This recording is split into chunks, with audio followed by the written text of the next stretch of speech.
Welcome to a walkthrough of the first 10 questions of the 2019 TSA paper. So let's start with question 1. If you haven't done it already, then pause this video and have a go. So the answer is 1E. For the conclusion, we can't always rely on the fact that it will be the last sentence, or even that it will be clearly indicated by an indicator word like therefore or in conclusion or consequently. So here we can see that it is the last sentence in this case that seems to be the most fitting as the concluding sentence, but we also need to look at the premises that precede this question. So let's go through each of the options and see why E is the right answer. So for A, do any of these premises argue in favour of the part of the last concluding sentence that says London depends on economic and human diversity for its prosperity? So not really. Most of the premises seem to be about the overpriced property part of this last sentence of the conclusion. So our main conclusion will need to include a reference to property, and as we can see, option A doesn't mention property at all. On to B, this is clearly a fact, it's a statistic, so it's probably going to be another premise and not a conclusion, since it's a pillar of what forms the overall argument, but it's not the thrust of the argument or the conclusion itself. So if we have a look through the other premises in the paragraph, do any of them act as supports for this fact? No. It's just a fact which can stand alone by itself. Also, this won't always be the case, but this fact about 30% is in the middle of the paragraph, and the main conclusion tends to be at the end, or sometimes it will be at the beginning. Like I said, that's not always the case, but be suspicious if one of these options is suggesting the conclusion is taken from the middle of the paragraph, since that's pretty unlikely. On to C. In my opinion, it's the best one we've had so far, but it's still not the main conclusion because it doesn't refer to business or productivity or prosperity like the last sentence of the paragraph does. The last sentence talks about economic diversity, overpriced property, not just housing, so that includes commercial property, and prosperity. So it's not just about housing people, but it's about business and prosperity too. On to D. This doesn't refer to housing or property at all, so clearly that's out. And then on to E, so this is our answer. It's basically a rephrasing of the last sentence, which we identified as the concluding sentence for the paragraph. It includes the high cost of property and that this is reducing diversity, and diversity could include both the economic and the human diversity, which is referred to by the last concluding sentence of the paragraph. And that's what London needs to prosper, hence why E is our answer. On to 2. Now the answer here is C. So the general way to figure this out is to divide annual income by 100 and multiply it by the tax rate, and that gives you the amount of tax that they pay in a year. So for Tim, we divide the 10,000 by 100, which gives us 100, and then multiply that by 30, which gives us 3,000. So that was the first step, and now we're looking for who else's annual income and tax rate is going to give us 3,000. Now, if we want to move more quickly through these options, if we're worried about time, because you only have 2 minutes on average per question, then we won't do this divide by 100 multiply by the tax rate. We'll take some shortcuts. So like for Neil, we divide 20 by 4 and add those 3 zeros back on the end, so that gives us 5,000. So A isn't our answer. For Amy, we can divide 80 by 20, which is 4, and then add back on the 3 zeros, so 4,000, which also isn't our answer. For Roz, we can divide by 10, which gives us 1,200, multiply that by 3, so 3,600, also not our answer. And to me, this seems like all the quick maths you can do in your head, so that leaves us with 2 options, either Veronica or David. So doing our divide by 100 times by the tax rate. For Veronica, we divide 150,000 by 100 to get 1,500, multiply that by 3, gives us 4,500, not the answer. David, divide 50,000 by 100 to get 500 and multiply that by 6 to get 3,000. So the answer is C, David. On to question 3. The first thing we do is see what the question is asking for us, which in this case is a flaw in the above argument. So as we read through the paragraph for the first time, we're looking out for a flaw.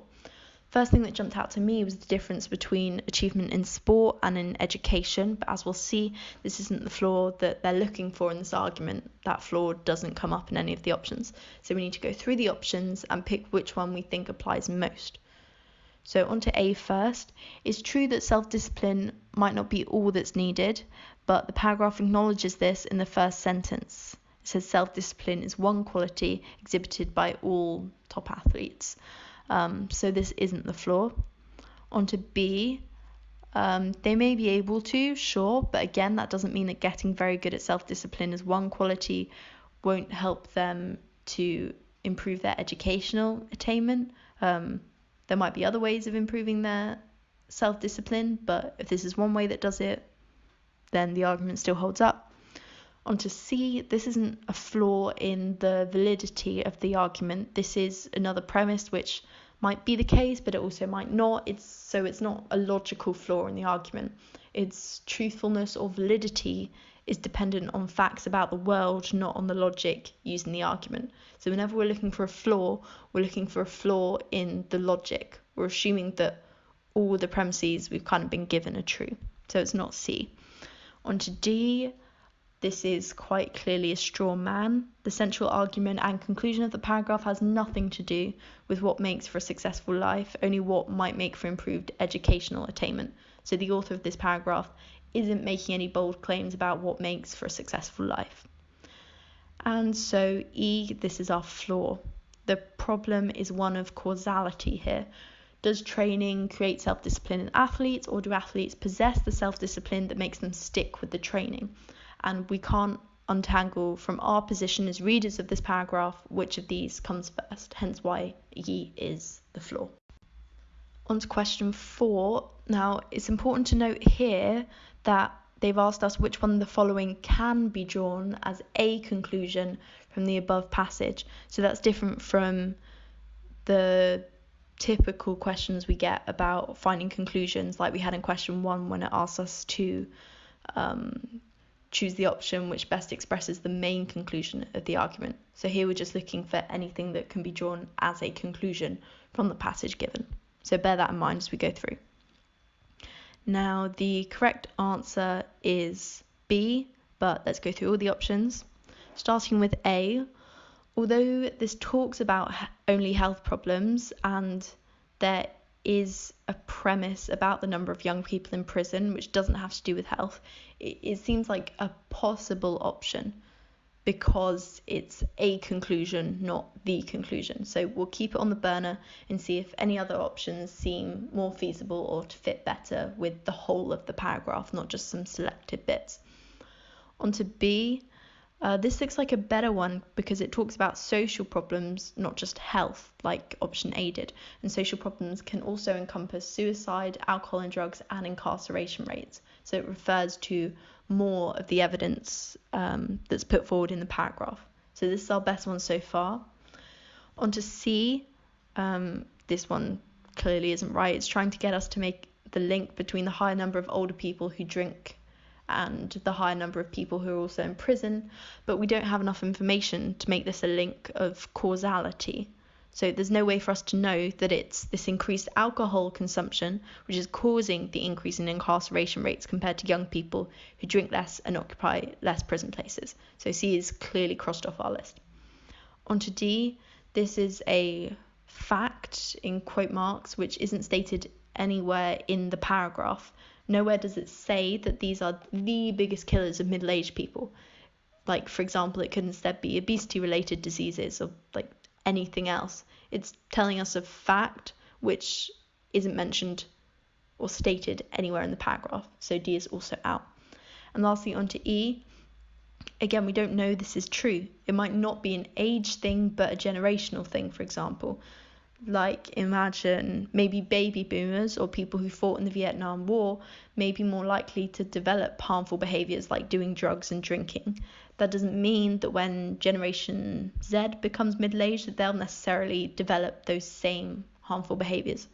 So looking through what we've crossed off, for sure we've left with A and B, and we said that B was better than A, so B is the most applicable and it's the correct answer. On to question 5. The right answer here is A. Now, it tells us that we're looking for the underlying assumption, and if you've seen any of my other videos, you know that when we look at these questions, a good way to test whether it's an underlying assumption is to insert an explicitly negative version of the statement option that we're looking at. So it takes too much time to do this for every option that we're given when you only have 2 minutes per question on average. But for some of the trickier ones, it's a good technique to use if you're maybe stuck between two, for example. So option A, this was the missing assumption that I thought of when I first read the paragraph. But if we assume that passing exams are of greater value than education for life, then the conclusion of the argument, the last line, wouldn't make sense anymore. So this is looking like the best option. B, this clearly isn't relevant. What's it matter if they don't remember the bad parts? They still had those positive experiences with those teachers who shared their life story. So we can cross out B. On to C. This isn't the same as teachers preparing them for life, as the question puts it. The teachers weren't preparing those now adults for becoming teachers, but for facing life challenges that are shared by many people. So we can cross out C. D, this isn't relevant. If we were to assume that exams weren't a vital part or a vital key, to education and livelihood, the conclusion still makes sense that education today would still be less valuable because of this emphasis on exam results, which aren't a vital key. So using that explicitly negative technique, we can also rule out D. Lastly, E, again, this isn't relevant. If we assume the reverse, even if it wasn't more satisfying, it doesn't make a difference to the fact presented in the paragraph that teachers still used to offer this model and no longer do. So cross out E, and that leaves us with A. Okay, halfway through, question 6. So it's going to be easiest to just pick an arbitrary number for the length of the flag, which is missing from this diagram. They only give us the width. So to make it easier for us, we can call it X, so that it's clear that we made up that number. So you can label your diagram the length of the flag as X. So let's start with the amount of white that's on the flag. The white square, first including the space occupied by the leaf to start with, has an area of 2 times by x, so 2x. Now take away the amount of area occupied by the leaf, which, as we're told in the question, is a quarter of that value. So a quarter of 2x is x over 2, and so x over 2 is the area of that white square occupied by the leaf. So the amount of white not occupied by the leaf is 3/4 of that square. So 2x minus x over 2 is 3x over 2. So if we review what we have, the leaf has an area of x over 2 and the white has an area of 3x over 2. Now on to the easier bit, which is the 2 grey strips on either side of the flag. That's 2 lots of 1 times x, so 2 lots of x, which is 2x. Now add together the grey, which is from those 2 bands on either side of the flag plus the leaf in the middle. So we get 2x from the bands plus x over 2 from the leaf, which is 5x over 2. And now let's go back to the value for the white we had, which is 3x over 2. So the ratio of red or grey to white is 5x over 2 colon 3x over 2. But for ratios, we need whole numbers. So let's first multiply both sides by 2. So we get 5x colon 3x.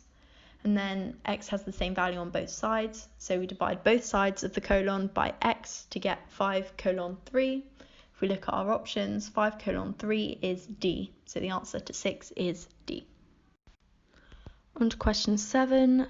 This is pretty straightforward. The main thing is just to be able to do it quickly within those 2 minutes, because there is quite a lot of information in this table. So first of all, what you want to do is label each of the rows in the table 1 through to 9, and then find which of these rows is A, B, C, D, and E. And we'll realise as we're going through that each of these options only occurs once. So that means that 2 is A, 3 is B, 4 is D, 7 is E, and 8 is C. So now we've got our rows that we're interested in, which is 2, 3, 4, 7, and 8. We just go through and minus or find the difference between the first mark and the second mark, which going down through the rows that we're interested in is 10, 30, 10, 40, and 10. So straight away we can see that row number 7 is has the greatest disagreement between the 2 marks of the examiners. And then going back, we can see that row 7 corresponded to E, so the answer is E. Okay, question 8. Now, there is a way to do this question using algebra, but this question especially is a good reminder that we only have 2 minutes per question if we spread our time evenly across questions. Usually, if they've included graphs, they're not just for show, they're to help you visualize the data and to help you speed up how you answer these questions. So we're going to do this question without using algebraic equations. So looking at the graph, let's first compare Thursday and Friday. We've been told that standard tickets cost less than premium tickets, but we don't know by how much less. So Thursday has 50 more standard tickets than Friday, but 70 less premium tickets than Saturday. So from this information, not only does Friday have more absolute ticket sales, so it has 150 plus 225, which gives 375 overall tickets, which is compared to Thursday's 200 plus 150, which gives 350. But these ticket sales are also of a higher value because although Friday sold less standard tickets, it sold more premium tickets, which we know are higher value tickets. Therefore, we can rule out any of the options where Thursday's the biggest, so that means we can cross out A, C, and D, leaving us with B and E. So now, is there a way to tell whether Friday is bigger than Saturday? Looking at the graph, we can see clearly there's not. Saturday sells more tickets overall than Friday, 425 compared to Friday's 375, but Friday sells more premium tickets. So if these premium tickets cost a lot more than standard tickets, then Friday might have a higher income than Saturday. But if the premium tickets only cost a bit more than the standard tickets, then Saturday might have a higher income than Friday. There's no way to know, so the answer must be E. Question 9. Now we're back to looking for the floor again. And the answer here is B, so let's go through all the options. For A, the argument isn't statistically comparing those two figures of 72% and a third. It's just putting the statistics together in a sentence. So that's not a flaw. So we can cross out A. B, this is our correct answer. This is data from one school. They could have gotten, for example, a new English teacher or a new head teacher, or maybe the school increased the number of English lessons or put more emphasis on spelling in the curriculum. There's no way from just the information we're given in this argument to know that the phone ban caused the improved test scores, rather than just phones happened to be banned at the same time that test scores improved. C, clearly not. It rests on the assumption that communicating by text worsens grammar in face-to-face and written communication. Doesn't say anything about it being inappropriate to communicate by text.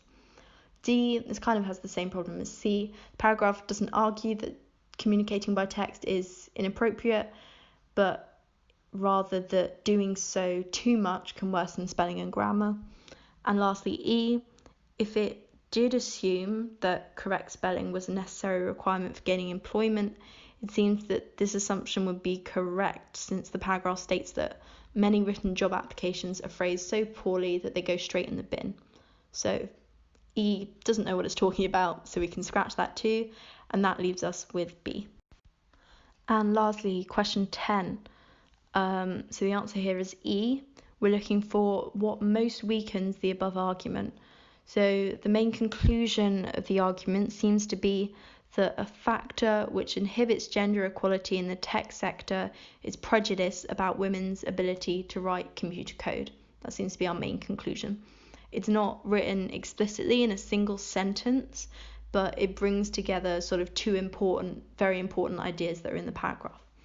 So A, this is wrong because women can still be sexist against women, so it doesn't matter who was calling the shots, it's not relevant. So scratch through A.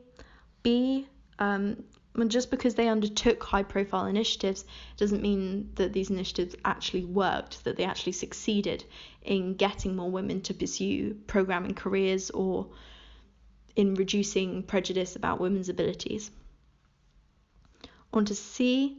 This really strengthens the argument, if anything. It's not really a weakener. Both groups contributed the same quality of code change, yet only the ones not identified as women had their equivalent suggestions accepted. Basically just emphasizing something that was already used as a premise in the argument. D, this isn't relevant to the tech sector's prejudice against women. This mention of Ada Lovelace in the original paragraph at the start is just an interesting hook to begin the article on. It doesn't contribute anything substantive as a premise to the argument. So bringing in Ada Lovelace is totally irrelevant. And finally, our correct answer, E. If there was no difference between the men and women in this group, then the change from 72% to 63% in the argument weakens the argument, because this was a common change across both genders which the study looked at. And that's the end of this walkthrough for questions 1 to 10 of the 2019 paper. Again, if you've got any questions either about these questions that I covered, or if there's any other questions on papers that you'd urgently like me to cover, just leave a comment and I will get back to you.